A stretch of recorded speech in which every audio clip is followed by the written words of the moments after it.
দুর্দান্ত একটি শীতকালীন সবজি দিয়ে ভাজি, যা ভাত, রুটি অথবা পরোটার সঙ্গে খেতে অসাধারণ লাগবে। অনেক বাচ্চারা সবজি খেতে পছন্দ করে না, এভাবে রান্না করলে বাচ্চারাও খুবই পছন্দ করবে। ফারজানা মম কিচেনে সবাইকে স্বাগত।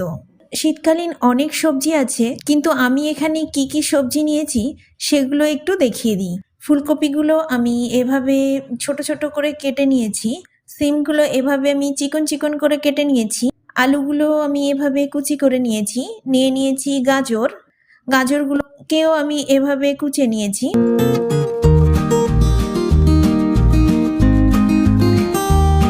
এবার একটা কড়াইয়ে আমি পরিমাণ মতো সরিষার তেল দিয়ে দিচ্ছি।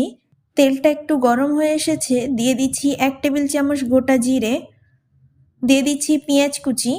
পেঁয়াজটা একটু ভেজে নেব।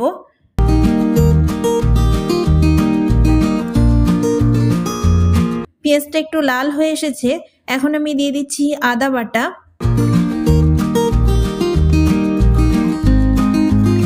ভালো করে ভেজে নিচ্ছি। আদার কাঁচা গন্ধটা চলে গেলে দিয়ে দিচ্ছি গাজরটা একটু ভেজে নেব।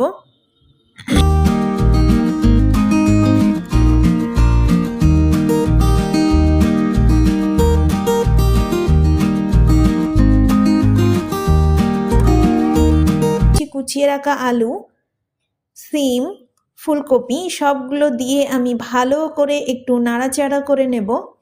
সবজিগুলো দিয়ে আমি একটু ভালো করে কষিয়ে নেব।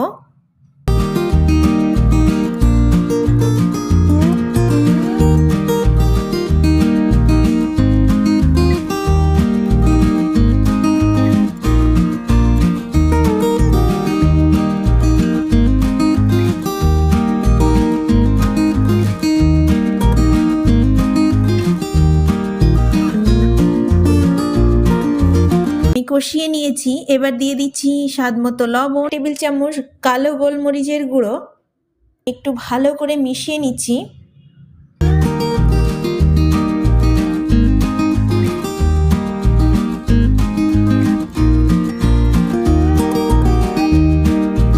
গোলমরিচের গুঁড়া দিয়ে ভালো করে মিশিয়ে নিচ্ছি।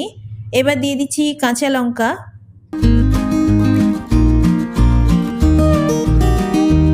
কাঁচা লঙ্কাগুলো দিয়ে আমি ভালো করে একটু কষিয়ে নেব। কষানো হয়ে গিয়েছে, এবার আমি দিয়ে দিচ্ছি অল্প একটু জল দিয়ে দেব। দিয়ে দিচ্ছি 1 টেবিল চামচ পরিমাণ চিনি। আবারও একটু ভালো করে মিশিয়ে নেব।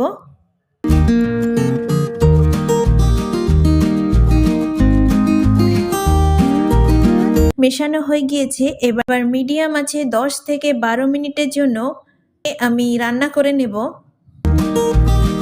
10 থেকে 12 মিনিট পর ঢাকনাটা সরিয়ে দেখতেই পাচ্ছেন রান্নাটা আমার হয়ে গেছে। এখানে সব সবজি আমার সিদ্ধও হয়ে গিয়েছে।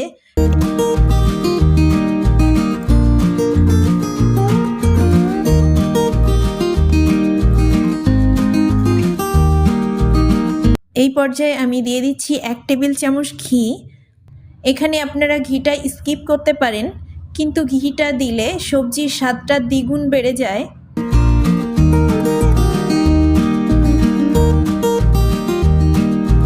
রান্নাটা হয়ে গেছে, দেখতেই পাচ্ছেন কত সুন্দর হয়েছে, খেতেও দুর্দান্ত হয়েছে। রেসিপিটি যদি আপনাদের কাছে ভালো লেগে থাকে কমেন্টে জানাতে ভুলবেন না।